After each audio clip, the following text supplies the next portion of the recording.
Yo me acuerdo de los avisos en la revista Aeroespacio. Por un lado mejor que no. Ah, no, Aeroespacio y Aerodeporte.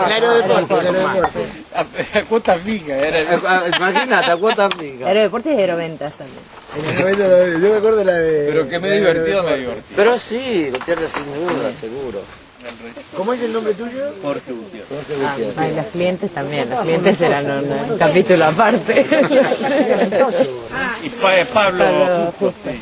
¿Pablo? Justo.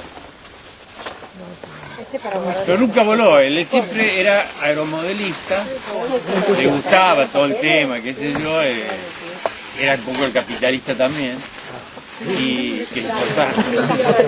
Pero cuando hice el biplaza, nunca lo pude llevar.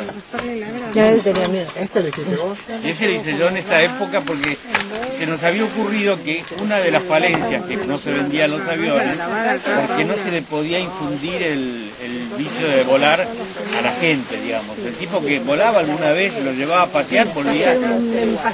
Pero si no sabía volar, no se entusiasmaba. El que empieza con un avión, generalmente le gusta el avión y el ultraliviano por ahí. No le No, gusta que el avión. además el tiempo. Yo creo que no solamente era el país equivocado, sino el tiempo. Sí, sí. Y siempre los comienzos de cualquier actividad hay que romper la inercia que trae la actividad. El ultraliviano en la parte de los aeroclubes y la gente que volaba habitualmente en aviones certificados era mala palabra. Sí, sí. O sea, vos le ibas a decir a un tipo... Imagínate, los que estábamos en los aeroclubes, los clubes de planeadores, cálculo de combustible. No te cuento. Y los de los planeadores son los peores. Los del club de planeadores son los peores. Les cuento eso. En el Club Albatro decían esto. Sí, claro. En el Club Albatro decían esto. Y disculpen la grosería, que tengo que utilizar las palabras que son. Para que sea representativo. Abrí comillas en el lenguaje aeronáutico. Le ponemos comillas, a un florero en lugar. Bueno, decían, cuando tenemos que poner a punto la cara de culo, le nombramos a Persano los ultralivianos, que dice tiene la cara de culo patrón, con la cual regular la gente. Metro patrón de Francia.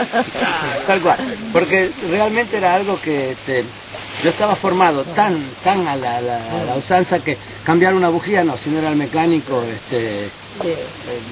yo transgredía, pero no permitía que los demás lo hicieran. Eso porque tengo aspiraciones de cura, digamos. Lo que pasa es que una forma de mantener el negocio es hacer... Una forma de mantener el negocio es hacer un dogma. Claro, Todo. sí, claro. Entonces la aviación era bien dogmática. Es dogmática, absolutamente. Hasta que aparecieron los chiflados que empezaron a hacer cosas raras. El día que me dijo Fue rompiendo el un dogma. representante de Sanela, que me propuso ser piloto exhibidor de los DP, dije, pero yo en realidad, bueno, me subí y me pareció la cosa Sacó la cara. del mundo, más atractiva. Sacó la cara. ¿Eh? Se sacó la cara Me esa. saqué la cara, sí. ¿Había un billete de por medio o era placer También puro? patrón. No, yo todavía recién estaba diciendo, estoy pensando en la próxima vida cobrar como instructor, por ejemplo, como porque todavía no sé lo que es. No, está bien. Cuando se hacen con... Es que en esa época era así realmente, o sea, ¿Qué decís? en esa época era así realmente, o sea, él también, o sea, qué cantidad de personas le enseñó a volar, Claro. Sí, porque sí. Y había en los dentro de la campeonatos, competencia. en los campeonatos también, o sea, si alguno bajaba porque le había pasado algo, bajaban tres atrás a ayudarlo y se olvidaban del campeonato, ¿viste? Sí, O sea, era- sí, chau. la cuestión era ayudarse Sí, más sí, y sí, divertirse, no competir. una especie de camel trophy, ¿no? Donde- Camel trophy, exacto. En general, digamos, todos los fabricantes de esa época, no había una competencia como después la hubo, ¿no? Mirá, entre el Palma y los Uriarte. Por eso, entre ellos sí, los Uriarte fueron con todos, digamos, ¿no? En realidad. Entre realidad los Uriarte por problema. Pero yo me acuerdo haber ido a lo de Di Palma, me regaló un montón de piezas, de cosas. Sí, sí, Comprábamos incluso algunos insumos, como eran los cables de comando y qué sé yo, Ah, en sí, el como mismo de Trullo lugar. que tenía. Él me pasaba los datos de quién se lo hacía, yo le pasaba los ¿Vos fuiste al de datos. Avellaneda, no? Claro, en Quilmes estaba. Después se estuvo en Quilmes. Sí.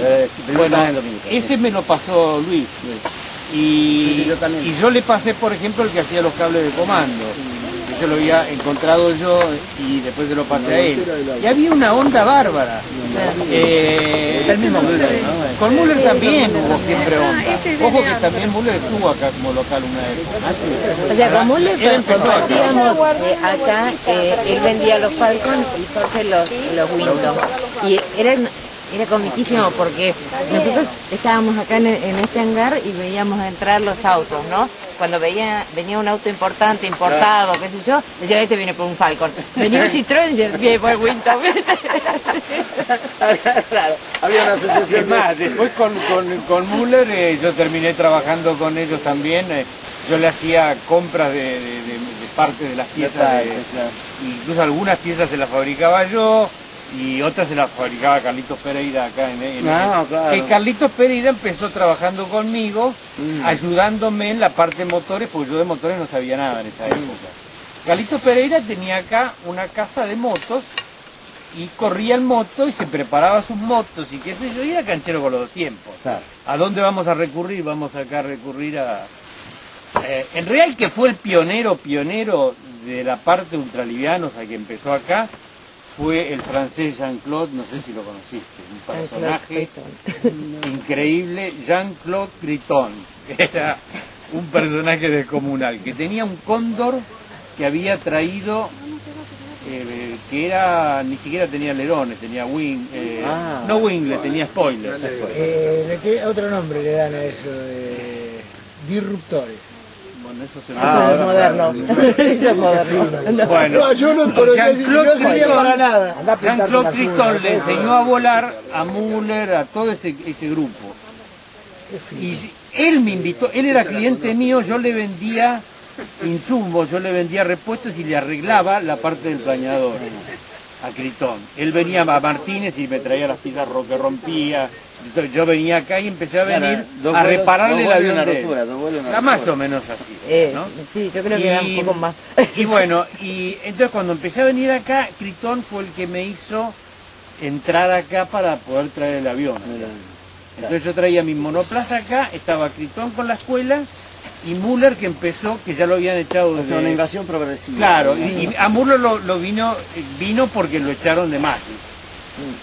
Los Uriarte, porque Müller lo primero que lo trajo a Maggi, cuando recién empezaba Maggi. Claro. Y vino acá una vez que empezó a importar. Los primeros 5 aviones que importó los teníamos acá.